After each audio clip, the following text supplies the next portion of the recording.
जय हिंद बच्चों। बेटा इस लेक्चर में हम लोग 2.31 प्रॉब्लम एनसीईआरटी एक्सरसाइज सॉल्व करेंगे। इस प्रॉब्लम के लिए थोड़ा सा हमारे पास ऑर्गेनिक केमिस्ट्री की जानकारी होना भी ज़रूरी है। कहता है 2.31 में सॉल्व कहता है क्या, पहले क्वेश्चन क्या कहता है ये समझिए कि हमने 3 एसिड लिए। One is the acetic acid, another is the trichloroacetic acid। Acetic acid के तीनों हाइड्रोजनों को हटा के हम उसमें क्लोरीन लगा देंगे।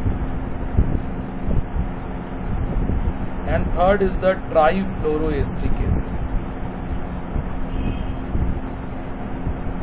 ट्राइफ्लोरोएसिटिक एसिड तो इन तीनों का हमने सेम कंसंट्रेशन या सेम अमाउंट लिया है और वाटर में मिला दिया।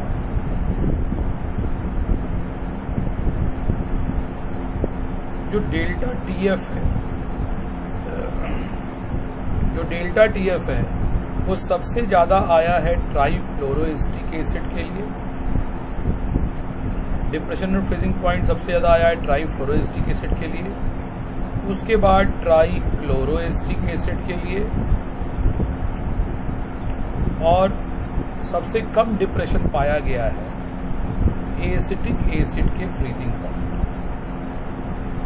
चलिए हम लोग इसको कहते हैं कि ब्रीफली एक्सप्लेन करना है आपको इस ऑर्डर को।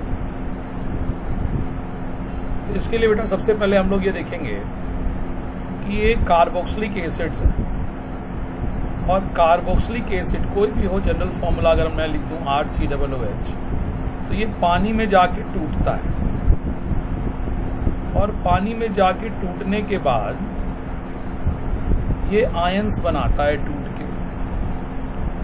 तो ये जितना जाके ज़्यादा से ज़्यादा पानी में टूटेगा, जितना ब्रेकिंग ज़्यादा होगी,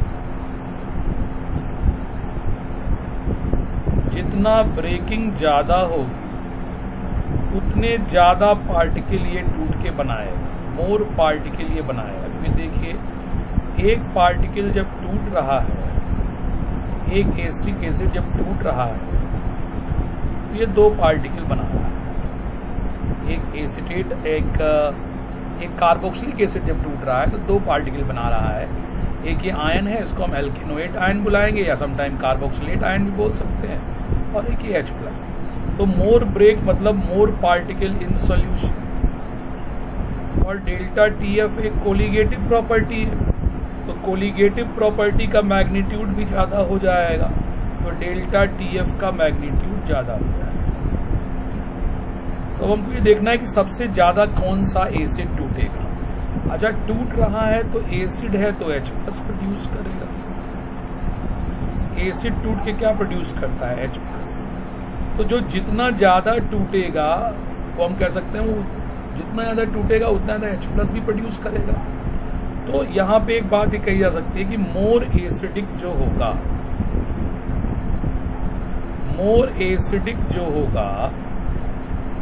उसने ज़्यादा H+ प्रोड्यूस कर लिया होगा, और जितना ज़्यादा H+ प्रोड्यूस कर लिया होगा उतने ज़्यादा पार्टिकल इन सॉल्यूशन हो गए होंगे, और जितने ज़्यादा पार्टिकल इन सॉल्यूशन हो जाएगा उतना ज़्यादा colligative property that is delta TF depression in freezing point भी उतना ज़्यादा होगा। तो मोर एसिडिक कौन है ये खोजा जाए। अब हमको ये पता है कि कार्बोक्सिलिक एसिड जो है उसमें जो अटैच्ड कार्बन है, ये जो कार्बन है ये जितना ज़्यादा से ज़्यादा, ये यूनिट जो है, ये जो कार्बन की जो यूनिट यहाँ आने वाली है, ये जितना ज़्यादा से ज़्यादा इलेक्ट्रॉन विड्रॉ करेगा, ये जितना ज़्यादा से ज़्यादा ये यूनिट इलेक्ट्रॉन विड्रॉ करेगा, इलेक्ट्रॉन को खींचेगा, उतना ज़्यादा से ज़्यादा ऑक्सीजन से इलेक्ट्रॉन भी दूर जाएगा, एक पॉसिबिलिटी बनती है। और फिर ऑक्सीजन इलेक्ट्रॉन कहाँ से खींचेगा? OH वाले बॉन्ड से और आसानी से H प्लस रिलीज हो जाएगा। फिर से सुनेंगे हम लोग। ये जो ग्रुप यहाँ जुड़ा हुआ है कार्बन की यूनिट, अब यहाँ पे 3 बॉन्ड होंगे। ये ग्रुप जितना ज़्यादा इलेक्ट्रॉन विड्रॉइंग होगा, इलेक्ट्रॉन विड्रॉइंग ग्रुप, EWG हम बुला सकते हैं, इलेक्ट्रॉन विड्रॉइंग ग्रुप। ये ग्रुप जितना ज़्यादा इलेक्ट्रॉन विड्रॉइंग होगा कि ऑक्सीजन से इलेक्ट्रॉन भी पुश अपने पास खींच लेगा, और ऑक्सीजन को जब इलेक्ट्रॉन की कमी होगी तो ऑक्सीजन इलेक्ट्रॉन खींचेगा H से, और H प्लस का रिलीज आसान।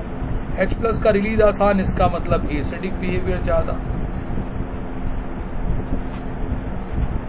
एसिडिक ज़्यादा तो particle in solution, H plus बना तो साथ में ये आयन भी बनेगा, पार्टिकल इन सोल्यूशन में ज़्यादा। तो हमको ये देखना है इलेक्ट्रॉन विड्रॉइंग ग्रुप कौन सबसे ज़्यादा है। इलेक्ट्रॉन विड्रॉइंग ग्रुप जितना ज़्यादा होगा उतना मोर एसिडिक नेचर आएगा, मोर H प्लस बनेगा, उतना ज़्यादा पार्टिकल इन सोल्यूशन होगा, डेल्टा TF भी उतना ज़्यादा होगा। तो हम अगर देखें तीनों एसिड्स में तो CH3COOH ये तो प्लस आई इफेक्ट देता है। प्लस आई का मतलब ये तो उल्टा हो जाता है, ये इलेक्ट्रॉन देने लगता है। ये इलेक्ट्रॉन डोनेटिंग ग्रुप है, EDG है। तो ये वो काम नहीं करेगा जो इलेक्ट्रॉन विड्रॉइंग करना, ये ज़्यादा H प्लस नहीं बनाएगा। इससे ज़्यादा जो है वो क्लोरीन की इलेक्ट्रोनेगेटिविटी ज़्यादा है, तो 3 क्लोरीन जब कार्बन से जुड़ जाएंगे, इससे ज़्यादा इलेक्ट्रोनेगेटिव क्लोरीन है, तो ये 3 क्लोरीन जब कार्बन से जुड़ेंगे तो यहाँ पे माइनस आई इफेक्ट बहुत तगड़ा हो जाएगा।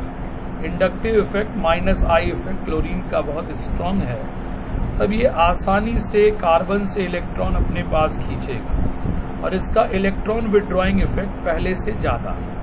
ये तो इलेक्ट्रॉन डोनेटिंग था CH3, अब इसका इलेक्ट्रॉन विड्रॉइंग इफेक्ट पहले से ज़्यादा, ये अच्छा इलेक्ट्रॉन विड्रॉइंग हो गया।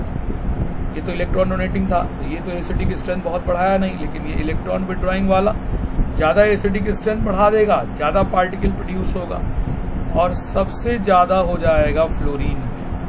फ्लोरीन ट्राईफ्लोरोएस्टिक एसिड जो है वो फ्लोरीन की इलेक्ट्रोनेगेटिविटी बहुत ज़्यादा होने के कारण इसका इलेक्ट्रॉन विड्रॉइंग नेचर पहले से भी बढ़िया है।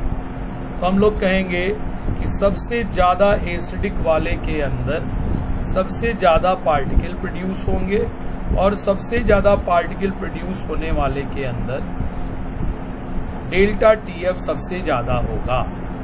तो वी कैन इजीली से CH3COOH, CCl3COOH, देन CF3COOH। यहाँ से यहाँ जाने पे इलेक्ट्रॉन विड्रॉइंग ग्रुप का इफेक्ट बढ़ा है, क्योंकि अटैच है COOH से, वो बढ़ने के कारण एसिडिक कैरेक्टर बढ़ा है।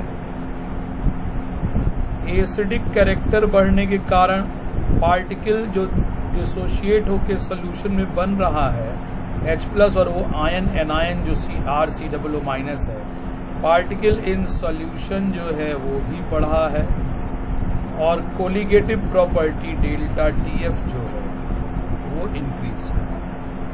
तो ये हमारा ब्रीफली इसका आंसर अगर हम देना चाहें तो ईजिली ये दे सकते हैं। CH3COOH, CCl3COOH और CF3COOH में इधर जब हम मूव कर रहे हैं लेफ्ट टू राइट, तो इलेक्ट्रॉन विड्रॉइंग ग्रुप या नेचर बढ़ रहा है, एसिडिक कैरेक्टर बढ़ रहा है, पार्टिकल इन सोल्यूशन बढ़ रहा है, और डेल्टा TF इंक्रीज करेगा।